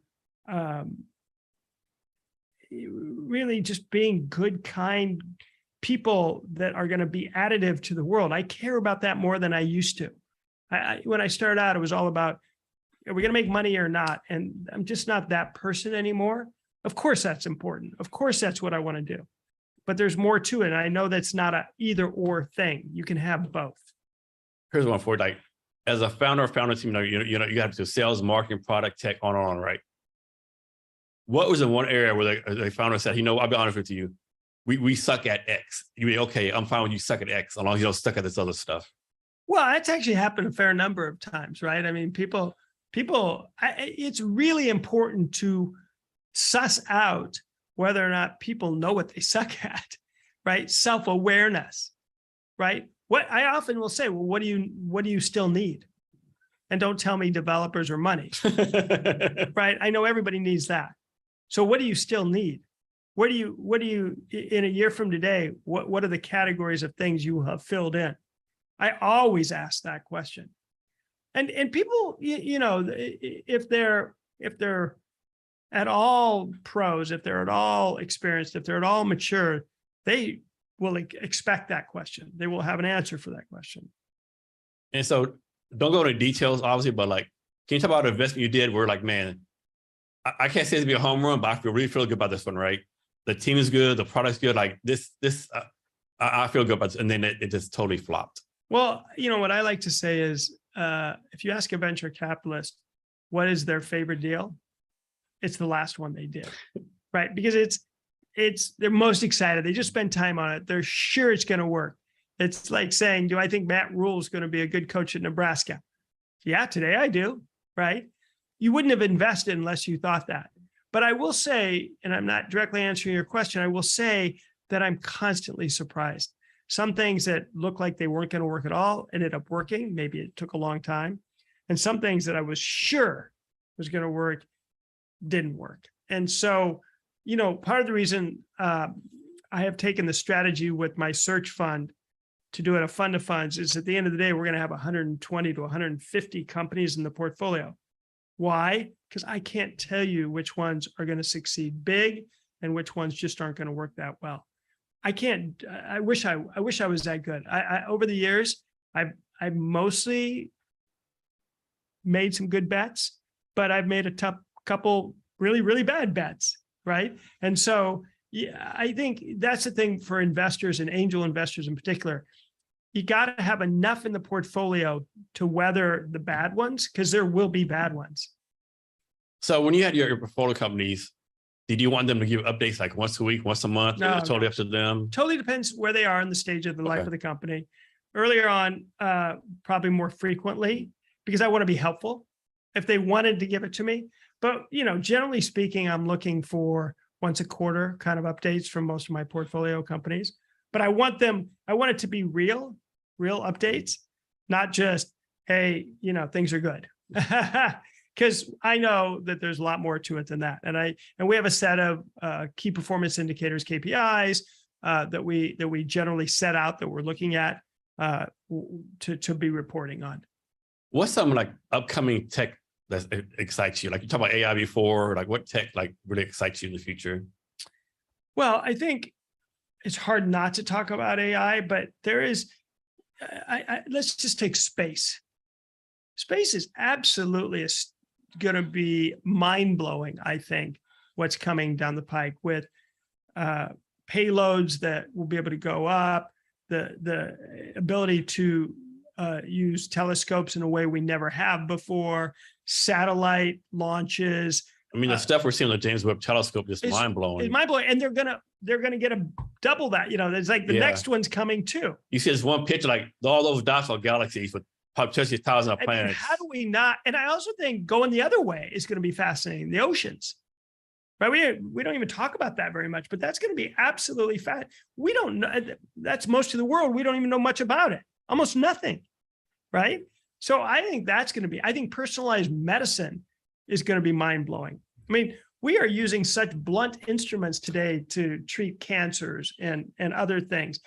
Personalized medicine, we're gonna be able to say, it's like the Star Trek where Bones is doing the little tricorder, whatever that thing was called, to do that. That was not the tricorder, but Yeah, what do you mean? Yeah. Sorry, Trekkies out there. And so I think we're not far away from this stuff. Energy. The amount of money going into safer nuclear. Yeah, they did some kind of fusion thing where like all the mega billionaires are investing in that.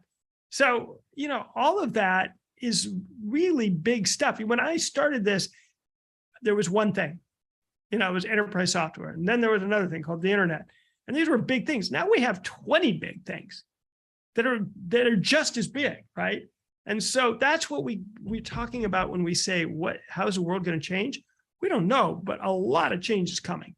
Yeah, hopefully in 50 years, like now we'll say like back in the 1800s, they used leeches. 50 years now they'll say, no, back in 2023, they use X to cure this, right? Right. Like we're savages, Right. So hopefully there's a lot of advances. Yeah, and I think food tech, gosh, talk about incredible. We talked about Wonderground, but what about all the different alternatives to proteins that are coming, right? There is so much coming down the pike there.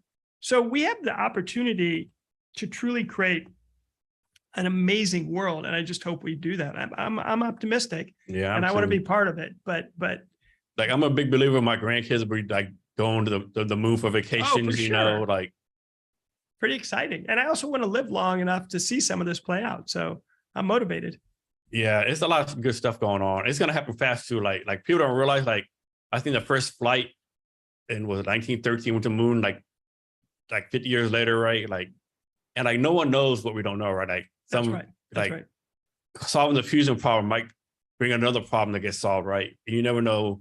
Like there's these two black teenagers in high school in New Orleans.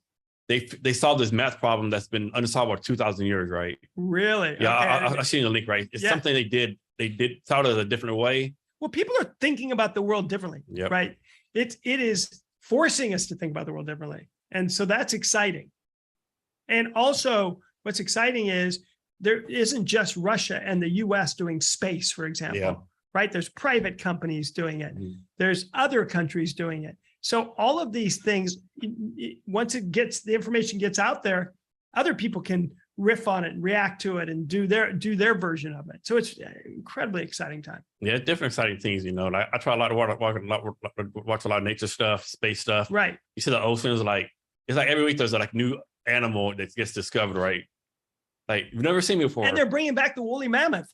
I don't know about that one. That's definitely a slippery slope. Yeah, exactly. Oh, we can bring back the T-Rex. We can bring back this.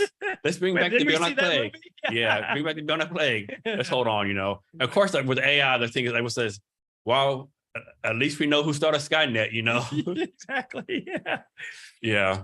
Well, like I said, I don't think a lot of people realize what's coming, right? And a lot of people like to come, right? You know, Some people don't want to know what's coming. No, they don't. Yeah. Right. They'd rather have their head in the ground. You know, that's work okay. their job, come home, watch the TV, you know, go to dinner. Like, yeah, that's out there, whatever, Well, you know. and that's somewhat comforting. I mean, in a world of a lot of change and a lot of things being thrown at us, there's something comforting about, you know, having routine and having your posse and having consistency. But on the other hand, you know, let's embrace some of this change and do good with it. Yes, change is usually good for the most part. Exactly. So in your time in Seattle, from your point of view, what are some things that have become better and or worse for the tech Seattle startup VC scene? Oh, I think a lot's changed for the better. You know, there's more VCs, there are more startups, there are more opportunities to get coaching and mentoring and to get support. There's incubators, there's accelerators, there's more computer science graduates.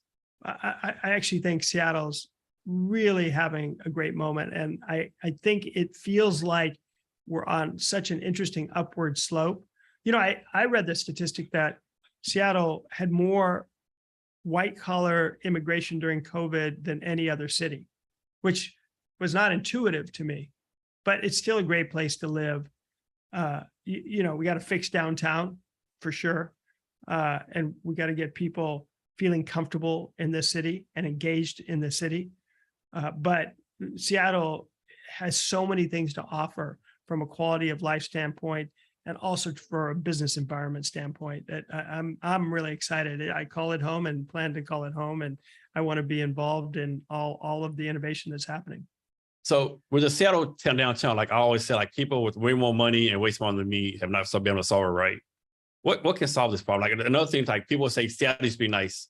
I've been to Seattle ever since 2009, and it's never been nice, right? Like downtown, yeah. So I tell my aunt and uncle came to visit me like 2010. We parked in front of Pike Place Market, parking lot there. People like doing drug deals, right? Yeah, no, I mean, look, it's not. If I knew that, you know, I should be mayor, but it's a difficult. It's you gotta attack it on a variety of fronts, and part of it is, you know, I live in South Lake Union, and when Amazon said nobody needs to come to work, guess what happened? Stores, right, and that has a huge impact. But you go to New York where there's coffee shops and restaurants and things are open and there's people walking around and you've got to bring positive energy, and you have to actually say it's not okay for there to be homeless in these areas. We got to deal with the homeless. Don't get me wrong, but if we have laws, we've got to actually enforce them. I mean, like you compare Bellevue to Seattle, it's no comparison, right? Right, there's no comparison. I'm sure I've seen a homeless person there. I just don't remember it, right? Right. And I think, look, you gotta make a downtown a reason. There's got to be reasons for people to want to be there. And it's culture, it's restaurants, it's energy. We have so many, the new convention center is awesome. The Pike Place continues to get better and better as they expand. Are they doing like a new waterfront thing? The waterfront is absolutely amazing. We got to get housing downtown. We got to think about what we're going to do with these empty buildings, and we've got to enforce the laws we have. Yeah. I mean, I don't know. I'm no politician here, but I do care a lot about this. And I live downtown, and I have lived downtown, and I want it to be a great place. So you're not, and they're like one of the VCs that live in Redmond or Issaquah, or like you're like here in the heart of it. Yeah, I live in a very humble 2-bedroom house, and I love where I live, and I like walking the streets, and I walk. South Carolina is just such a great area. Like, I'm thrilled to be there. I don't matter if you're in the daytime. Cause I still walk out the WeWork in South Carolina, all the time. Oh yeah, of course, on Yale. So yeah, so you just walk around. Plus, I go to events that I think are collective a lot. Right. Yeah, yeah. And just like it's great. The atmosphere, the vibe. Great. Yeah. So I'm optimistic, and I hope I can be a positive influence in my own way.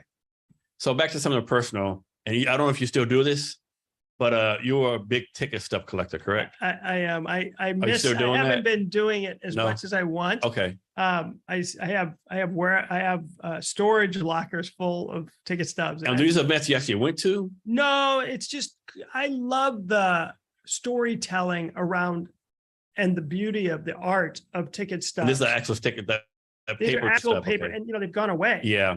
And so I think It's not the same thing to have like a bunch of computerized saving your cloud. No. I really, it's funny. I love my ticket stubs, and I could imagine spending a lot of time, and they've gotten more valuable. I don't do it for that reason. But it is something I could go deep again into. I've got 50,000 ticket stubs or some crazy number like that. And a lot of people have actually said when they, in their will, I mentioned, and they're going to give me their sports ticket stub collection when they pass. Is there like a what's like the most famous event you have ticket stub to that you can remember? Well, I tend to collect series. So at one point I had every Super Bowl. Okay. Or every home run that Mark McGwire hit in his 70 season, or every stub to every game that Barry Bonds hit a 73, or when Hank Aaron hit a 600th. There tend to be, they mark moments, every Kentucky Derby, or that sort of thing. Are you a big supporter of the Seattle sports team? I love, of course. All of them? I mean, I love the Seawolves, the Seawolves in rugby. The rugby team. The Rain, I've seen them play. I've seen the Storm play. I've literally seen every team. Okay. Including we have an ultimate Frisbee team. I've actually gone to that game too. So yeah, I like the teams. Do you think one of them has of course they all have like great atmospheres. Like I tell people, like I had a friend come visit me. He wanted to go to Seahawks game. I said, dude, gotta get some earplugs.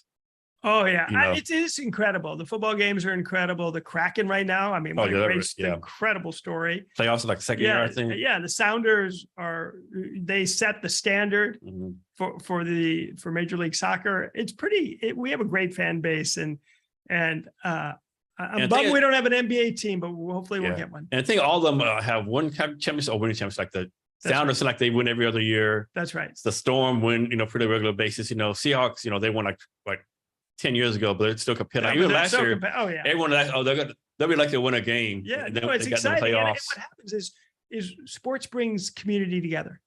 People, no matter what your politics are, no matter what your religion is, no matter what, if the Mariners win, and we both love the Mariners, man, we're hugging each other. Yes, I love that.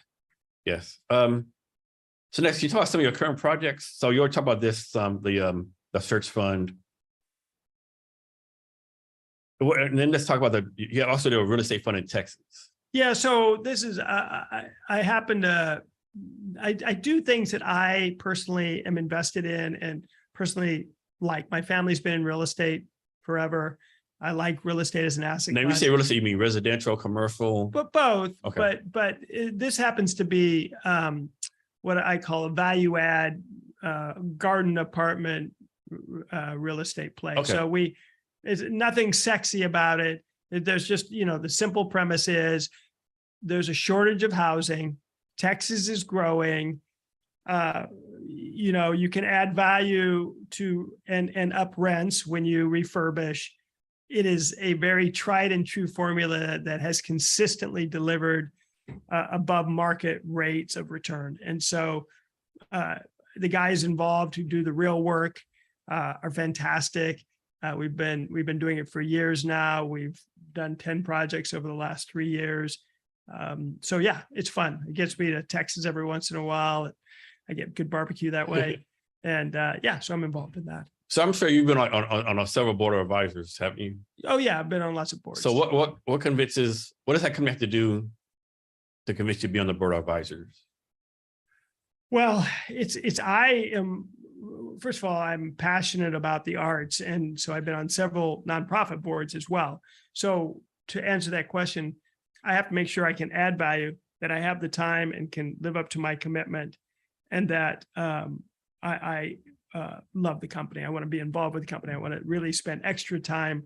So add value, can do the job, and am engaged with the founders or the entrepreneurs or the management to spend more time with them.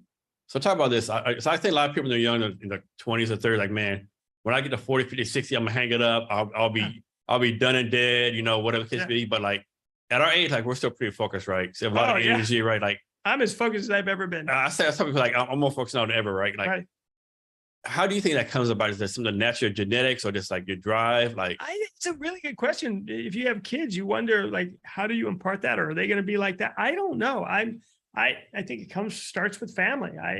My father was entrepreneurial. My mother was entrepreneurial. We were given lots of opportunities. We were told to take chances. I think we talked about this. I wake up every day thinking, what can I learn today? There's so much cool things to learn and to do. It almost feels genetic, right? But I don't know exactly why I am this way, but I am this way. So with everything you have going on, all your businesses, investments, on and on, like, how do you take care of yourself, right? How do you make sure you don't burn out? Like, it's a good question. You like make sure you like sleep a number of hours a day. I know you do meditation. Like, got my Aura ring on. How do you take care of yourself? Yeah, I think it's such an important thing, and it's true that my energy today isn't what it was when I was 30. And taking care of oneself. I actually listen to a lot of podcasts, whether Peter Attia or Huberman, or I have a group of friends who actually actively talk about this. Am I doing everything I can? I know that sleep's really important. I try and make sure that I nail that. I know exercise is really important. I am an obsessive walker, and people know me. I mean, last year I averaged 25,000 steps a day. That's a half a marathon a day. So sleep, reasonably good eating, don't drink too much wine, meditation, exercise. That's how I do it. And friends, you cannot, mental health, friends are so important. Is there anything you do strictly for fun? This is fun. Everything Yes, it is for fun. I mean, honestly, that's a good outlook. Yeah, I really don't differentiate. Like, I wake up every day and think, Warren Buffett said he skips to work. I don't have far to go, so I don't really skip, but it's all fun. So for you don't, people like you don't believe work-life balance, you just believe in life. Yeah, that's a great way to say it. I really do. I believe in life, and my priority in terms of that is my daughter first. But taking care of, I have to be around. If I'm going to be a good dad, you have to be around. So I got to take care of myself. And then I have to be engaged. I have to be excited. And I feel like I'm doing things that are as great as it's ever been. And I'm really, I'm excited. So when you do your day-to-day business, like you run your life off a calendar, like what comes up, or like, how do you run that? Yeah, I wish I was better at that. I'm a Microsoft guy. I use Outlook. I have an assistant. I try and every Sunday look at the week ahead. Every morning, wake up. Some people go to bed thinking about their calendar. I actually don't like to do that because then it starts to get in my head. So I wake up in the morning. I have my morning routine that we talked about. I try and check my day so I'm aware of what's coming up, and off we go. Yes, I do a lot of walking meetings, by the way. Like walking meetings. Yeah, do a lot of walking. So I guess you don't. Do you have a car? I do have a car, But but rarely use I painted it in one of my first investments in Evite. Mm. And it's a 2000, so it's 23 years old, has 40,000 miles. Oh, wow. So, So that's the one with polka dots? yeah, So I'm guessing your daughter's not going to want to take that car from you. she has made that very clear, actually. In fact, she's not sure why I still have it. Yeah, we don't have cassette tapes. I know, honey. But honestly, I do it because I'm trying to also demonstrate, why do we need a new car? Yeah. Right? Like that, just to have a new car, that's not good for the environment. I just don't need it. So I go to the airport a lot. I take the light rail. Yeah. I mean, and I walk a lot. That's one plus about Seattle. Like, we do have a good public transportation system, you know. I use it a lot. Compared to other cities, you know. For sure. I was just in Portugal, and the metro is great. Oh, yeah. Like, It's really great. give you an idea, like the metro is like Europe. Yeah, in Europe, Seoul, Korea, great. Tokyo. New York is great. I was in New York, and so I try, and I'm excited that it's going to go to Bellevue, and it's expanding, and out to Ballard at some point. Yeah, hopefully they meet the timeline. Doesn't, you know, I know. You know, like we're like 2045, you know, Right. We're almost there. So we really got to stay alive. Yeah. So John, is there anything else you want to talk about, or any questions I haven't asked about that you want to talk about? No, I'm just, it's fun to have a conversation. Thanks. You know, when I was first moved to Seattle in 88 and 89, once a month, I reached out to entrepreneurs and I said, would you just meet? I'd like to buy you a cup of coffee. I didn't say latte because I didn't know. But I would just encourage people, you know, go out and meet people and hear their story and get inspired, because we really, this town has amazing people. It does. And I will say this, I listen, as I said, I walk a lot. I listen to podcasts. I listen to books on tape. There are so many ways to get to life hack, right, that you couldn't do before. So you know, what do I do for fun? I listen to, I'm reading a book right now called Range. Great book, right? And it basically says you can't, to be great at something, don't be great at one thing. Have a range of things you're good at. That's what's going to serve you in life. And I'm a big believer, whether it's athletes or whether it's in business. And that's kind of, I guess I like it because it fits who I am and how I think about the world.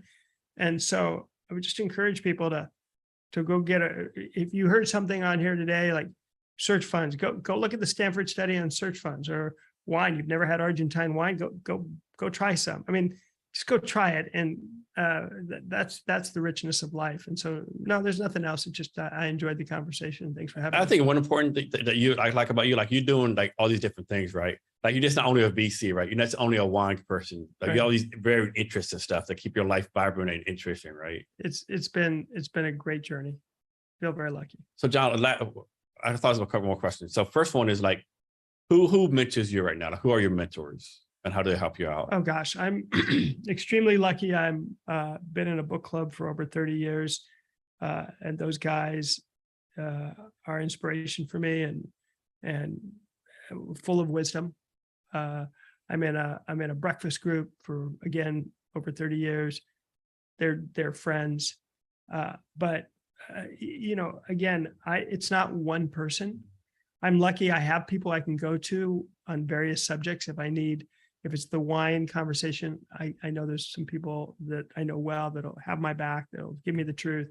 If it's venture, if it's search funds, if it's parenting, right? It's not one person. I'm very, very lucky that I have a group of people that are really supportive and are more than just friends. They're really connected in a way that make my life great. From that perspective, just great that I'm able to connect that way with my friends. Then of course the second part, who are you mentoring right now? Yeah, so that's fun. I one of the reasons I want to get into search funds is I really am excited about. In fact, I'm going to take a course in coaching. I've mentored and coached, but I want to up my game in that area. But hopefully, the people that I'm investing in are finding value. I've got a call right after this with someone who wants to talk about the next phase of their company, people who are looking to buy our company. So I went out yesterday, I had lunch with a woman. I try and be more thoughtful about helping people like women and underrepresented people around getting ahead and getting support. So it's a variety, and I view that as something integral to my purpose and mission. So John, I know no one has a glass ball where they can see the future, right? But based on your experience and your knowledge, what do you think the future of startups in BC, especially fundraising, is going to be for the rest of the year? Silicon Valley Bank failing, all this stuff going on. Look, innovation's not stopping. It actually feels like people are getting back on the horse. Banks are filling the void. I feel pretty optimistic. We've got some recession-ish like issues. We've got higher interest rates than people probably want, but there's a ton of interesting things happening, and they will get funded. Founders know they get a lot of advice, right? And I don't think any of it's intentionally bad, but it's come from different lenses, different points of view. Right. But some of it is kind of bad, right? As a founder, how do you recommend twist all this advice and select what's good for them? Or is that even possible to do? So how can a founder get the best advice, right? They're going to get all this advice from different people, Well, part of it is getting advice is one piece of it, but going out and doing it's another piece of it. I don't know about you, but it's one thing to have the theory and it's another thing to have the practice. And every time I do the practice, the theory either makes sense or doesn't make sense, but at least I have now context for it. So the great thing is there are so many resources available, and people who, when someone walks into a meeting with me and you can tell they haven't done the work that says they can speak the language or understand the basics, I think to myself, if you're not curious enough to do that, how are you going to succeed as an entrepreneur? There's so many opportunities now, as you said, YouTube and podcasts and books and classes, and it's incredible. But I do think you asked a good question, which is who's your mentor? Who's your a personal board of advisors? I mean, my advice to people would be make sure you've got a number of people that are people who are going to tell you the truth, that will hold you accountable, that can give you some advice. And it does not need to be a lonely journey. It's hard enough to be an entrepreneur, hard enough to start things. Get some people on your team. So I know as a founder, they'll tell you a founder, don't give up, keep on going, whatever case be. But for a founder, shouldn't you have a red flag where you say I'm not going to do this, I'm not going to mortgage the house, or I'm not going to. Yeah. Everybody's got a level of risk taking is different. And again, if you have people who you trust, who have some wisdom and experience, hopefully you've got a sounding board. You need a sounding board. It's hard. It's very hard to do this stuff. The journey is a arduous journey, and can be very lonely. And some of my friends have really fallen hard trying to do it. So I have to say, create community around this. And you as a father of a 14, almost 15-year-old, what do I care deeply about? Who are her friends? Who's inspiring her? Who's setting examples for her? It doesn't change when you're an adult. You still need that. So John, you already mentioned this before, but can you give us your social media ways for people to reach out to you? Sure. I'm on LinkedIn. I'm on Twitter as Stainman. I'm on Facebook's not a great way, but just if you go to Staenberg.com, that's the single best way, STAENBERG.com.